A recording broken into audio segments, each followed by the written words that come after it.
Si jamais tu en as marre d'être dans ta routine, assis à la même chaise tous les jours, que tu aimerais plutôt partir te vider la tête, voyager, voir un bout d'Europe, sache que pour 200 €, tu peux passer 3 jours à Milan. Et cela commence par un vol aller-retour à 46 €. Depuis l'aéroport de Malpensa, une navette t'emmène jusqu'à la gare centrale pour 8 € et te voilà arrivé à Milan. En descendant de la navette, tu te retrouveras au pied de la gare centrale. Son plafond, démesurément haut, et sa décoration à la romaine valent le coup d'œil.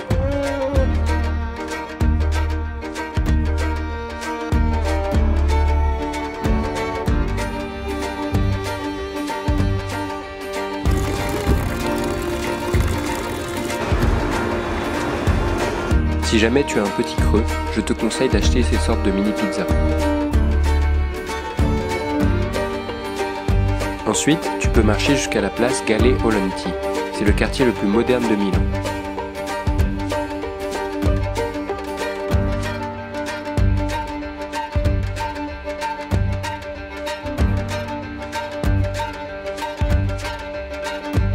Après être passé par la porte Garibaldi, je me suis arrêté dans un café pour y prendre un cappuccino accompagné d'un petit gâteau pour 2,50 €.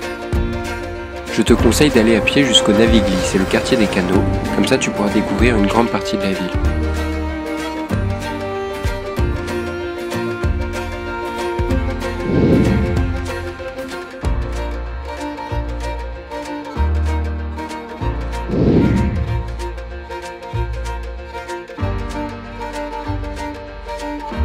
Tu y trouveras toutes sortes de bars et surtout un petit magasin d'antiquités plein de couleurs et de lumière.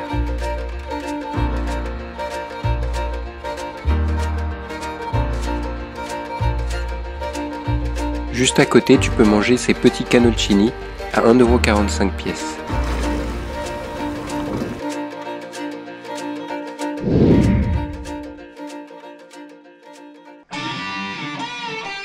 Pour attendre l'ouverture des bars, tu peux aller voir ce petit luthier qui tient un shop à l'ambiance bien particulière.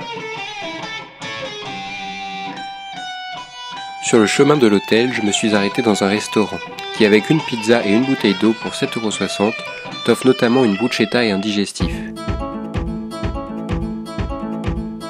Le lendemain, je me suis levé pour prendre le tramway en direction du Duomo, le monument iconique de la ville, près duquel se situe la galerie Emmanuel II.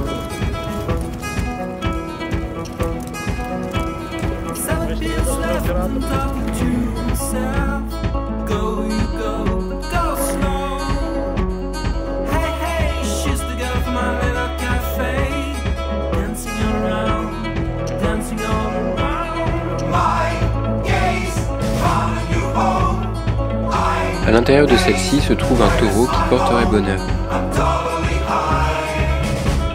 J'ai voulu monter sur le toit du Duomo, mais je te le déconseille en hiver car une grande partie en est fermée.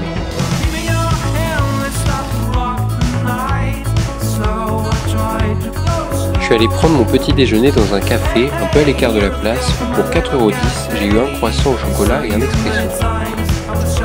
Je te conseille de rentrer dans au moins une des nombreuses églises que tu pourras rencontrer à Milan. Après, je suis retourné devant le Duomo pour admirer les détails de sa porte.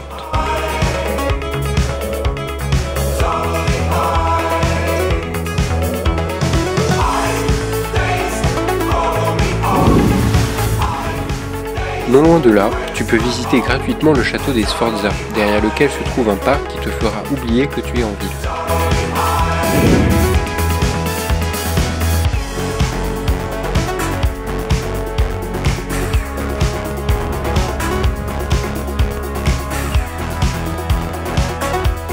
En retournant dans le centre-ville, j'ai mangé un pain à l'huile pour 2 €.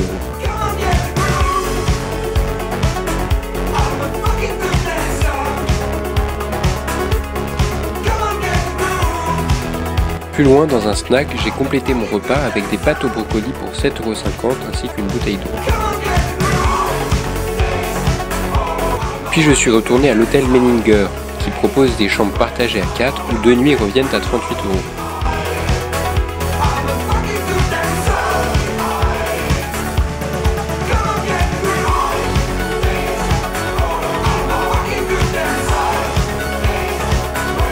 Dans la cuisine de l'hôtel, j'ai pu préparer les pâtes au pesto que j'avais achetées pour 7,60 € en compagnie d'Américains qui préparaient un poulet curry.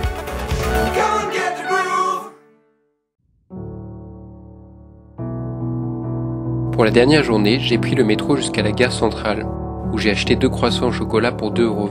Je suis monté dans un train à 4,80 € en direction de Côme, une grande ville qui borde le lac du même nom. J'ai tranquillement attendu le lever du soleil sur le port en profitant de la vue et du calme.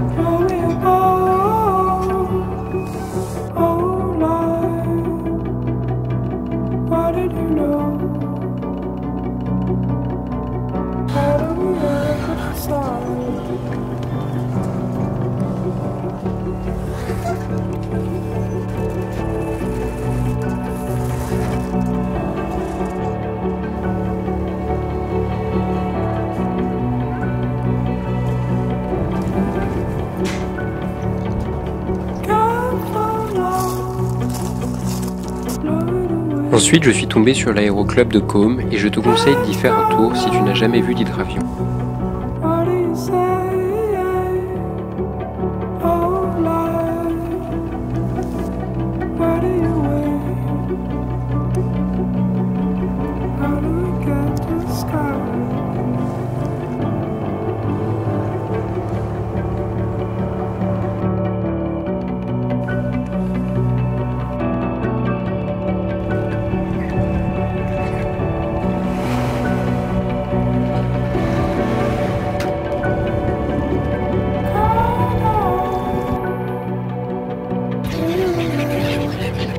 Puis je me suis dit qu'il était aussi temps de prendre de la hauteur, alors j'ai pris le funiculaire qui pour 6 € t'emmène en haut de la montagne.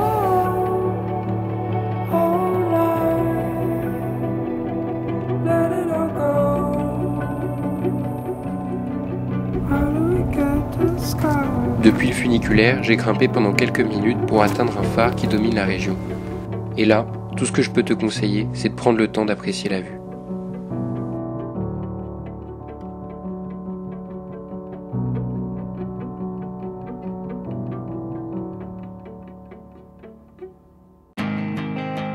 En redescendant, j'ai plus prêté attention au petit village qui accueille le funiculaire, puis je suis allé me promener dans Côme.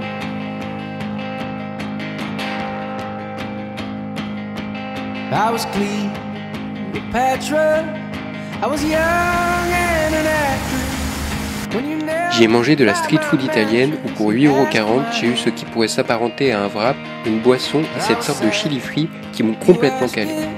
Je suis ensuite allé me poser dans un café tatouage où le café est à 1 €.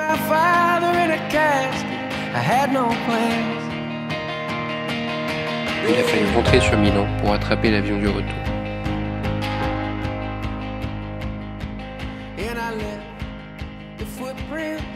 The mud stain on the carpet, and it all